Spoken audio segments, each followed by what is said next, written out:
Media మిత్రులందరికీ నమస్కారం. భారతదేశంలో అనేక ప్రాంతీయ పార్టీలు ఉన్నాయి, కానీ కేవలం ఒక తెలుగుదేశం పార్టీకే కార్యకర్తలు ఉన్నారు.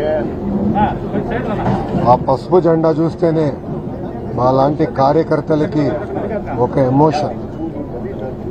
మొన్న జరిగిన మహానాడులో కూడా చాలా స్పష్టంగా కార్యకర్తలే మా అధినేత అని డిక్లేర్ చేసుకునే ఏకైక పార్టీ తెలుగుదేశం పార్టీ. నాడు నేడు ఎప్పుడు కార్యకర్తలకు అండగా నిలబడేది తెలుగుదేశం పార్టీ. 2014లో ఆనాటి మహానాడులో కార్యకర్తలకు ప్రత్యేకంగా సంక్షేమ నిధి ఏర్పాటు చేద్దామని ప్రతిపాదించినప్పుడు ఇక్కడున్న పెద్దలతో సోమిరెడ్డి చంద్రమోహన్ రెడ్డి గారితో సహా చంద్రబాబు నాయుడు గారు అన్నాడు, ఒక నిధే కాదు ఒక విభాగం ఏర్పాటు చేయండి, కార్యకర్తల్ని మీరు ఆదుకోవాల్సిన బాధ్యత మీరు తీసుకోండి అని నాకు చెప్తాం జరిగింది. ఇప్పటికీ కార్యకర్తల సంక్షేమం కోసం 135 కోట్ల రూపాయలు ఒక తెలుగుదేశం పార్టీ ఖర్చు పెట్టింది. అంతేకాకుండా గతంలో ఫ్యాక్షన్ దాడిలో ఆనాటి పాలకులు మా కార్యకర్తలను చంపేస్తే వాళ్ళ పిల్లలు మళ్ళీ ఫ్యాక్షన్లోకి వెళ్ళకూడదని హైదరాబాద్లో ఒక మోడల్ స్కూల్ ఏర్పాటు చేసి ఆ పిల్లలకి కార్పొరేట్ స్థాయి పాఠాలు చెప్పించి ప్రయోజకులుగా కూడా మార్చడం జరిగింది. నా యువగలం పాదయాత్రలో కూడా నేను కల్లారా చూసా.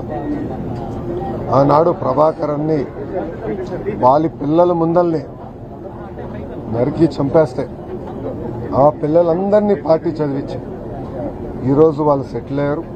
ఒకరు డెలాయిట్లో ఒకరు ఎక్సెంచర్లో, ఇట్లా అనేక అద్భుతమైన కంపెనీలో వాళ్ళు పనిచేసే పరిస్థితికి వచ్చారు. ఈరోజు మీ అందరు తెలుసు, సుబ్బానాయుడు అన్న మన దగ్గర లేరు, మనందరం కోల్పోయాం. ఒక క్రమశిక్షణ పట్టుదలకి మారు పేరు సుబ్బానాయుడు అన్న. నేను ప్రత్యక్ష రాజకీయాల్లోకి 2013లో వచ్చాను. పెద్దలతో నేను ఎప్పుడు చర్చించిన మాట సుబ్బానాయుడు గారితో దగ్గరగా ఉండేవాళ్ళం, నవ్వుతూ మాట్లాడుకునేవాళ్ళం. ఇద్దరికి ఆవేశం కనుక ఇద్దరు రూమ్లో కూర్చొని తిట్టుకునేవాళ్ళం. కానీ ఎప్పుడు జై తెలుగుదేశం అనే ఒకే ఒక పదంతో ముందరికి కాదు. మొన్న క్యాబినెట్ మీటింగ్ పూర్తయింది. అప్పుడే మా మంగళగిరి నియోజకవర్గంలో ఫోన్ చేసి ఇట్లా సుబ్బానాయుడు అన్నకి బ్రెయిన్ స్ట్రోక్ వచ్చింది, ఇట్లా ఆసుపత్రిలో చేర్చామని చెప్పిన వెంటనే నేను పరిగెత్తుకుంటూ వెళ్ళి కుటుంబాన్ని కలిశాను.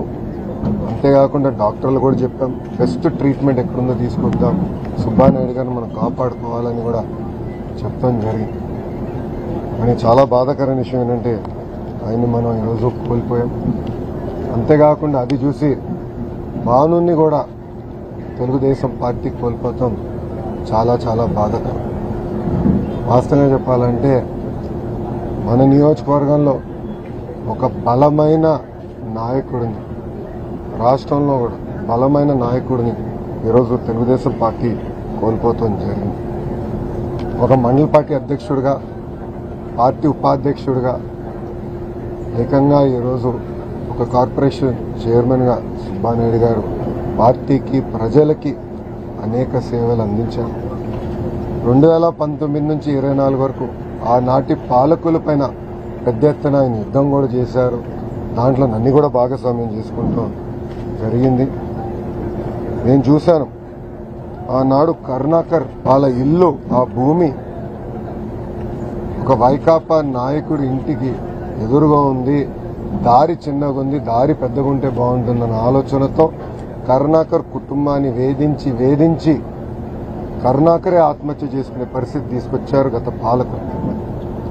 ఆనాడు సుబ్బానాయుడు గారి నాయకత్వంలో మేమందరం ఇక్కడికి వచ్చి కుటుంబానికి అండగా నిలబడతామే కాదు, ఎవరి దగ్గర అయితే వాళ్ళ భూమి పత్రాలు తాకట్టు పెట్టించారో అది సుబ్బానాయుడు గారు సొంత డబ్బులు ఖర్చు పెట్టి విడిపిస్తాం కూడా జరిగింది.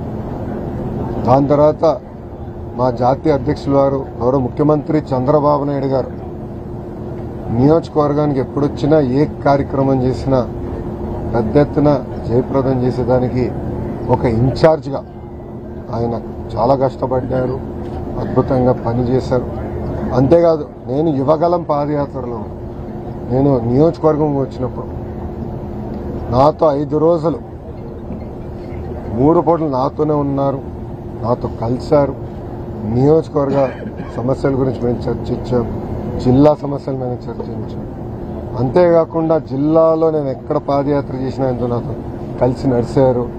జిల్లా దాటి వేరే జిల్లాలకు వెళ్ళినప్పుడు కూడా 10 రోజులకు ఒకసారి వచ్చి కలిసి నేను ఎలా ఉన్నాను, పాదయాత్ర ఎలా జరుగుతుందని ప్రత్యక్షంగా ఆయన కూడా చూస్తాం జరిగింది. ఇది మాకు ఒక పరీక్ష, కుటుంబానికి ఒక పరీక్ష.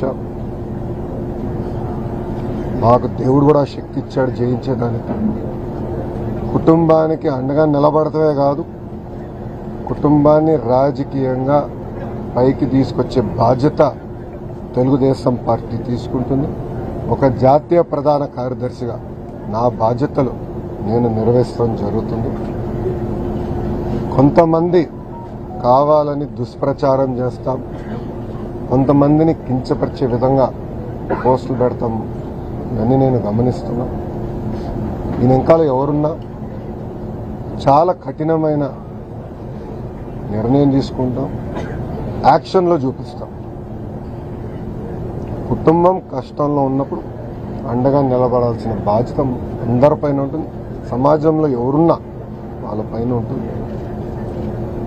నాకు కొన్ని వివరాలు కూడా ఇచ్చారు, తప్పనిసరిగా దానిపైన మేము రివ్యూ చేసుకుని కఠినమైన యాక్షన్ కూడా తీసుకుంటాం.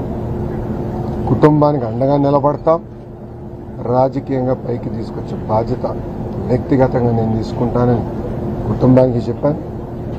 ఇప్పుడు కార్యకర్తలందరూ కూడా తెలియజేస్తున్నారు. నేను సెలవు తీసుకున్నాను. అందరికీ నమస్కారం.